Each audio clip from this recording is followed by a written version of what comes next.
আওয়ামী লীগ নামে নতুন একটি দল গঠন করে নির্বাচন কমিশনে নিবন্ধন আবেদন করেছেন উজ্জ্বল রায় নামের একজন ব্যক্তি।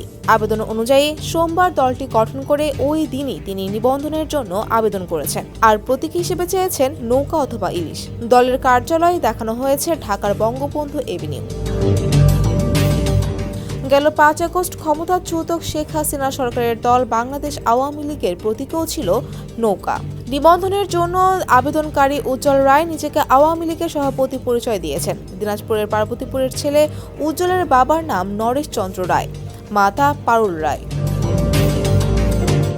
উজ্জ্বলের সঙ্গে মোবাইলে যোগাযোগ করা হলে তিনি বলেন, ফুলবাড়ী পার্বতীপুর নিয়ে গঠিত দিনাজপুর ৫ আসনে আমি ভোট করতে চাই। সম্মেলনের আগে সাবেক প্রধানমন্ত্রীর সাথে দেখা করতে চেয়েছি, তখন দেখা করতে পারিনি।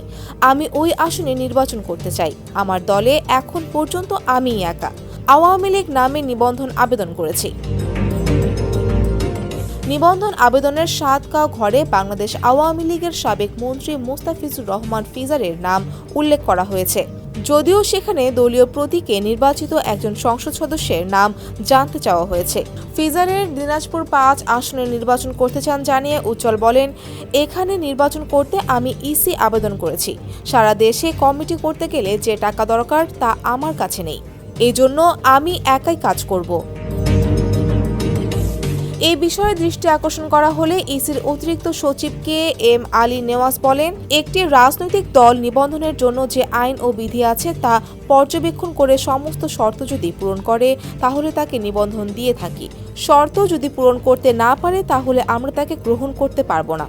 নতুন দলের নিবন্ধন আবেদনের জন্য ২০ এপ্রিল পর্যন্ত সময় রয়েছে বলে জানান তিনি। ডেস্ক রিপোর্ট, সমকাল।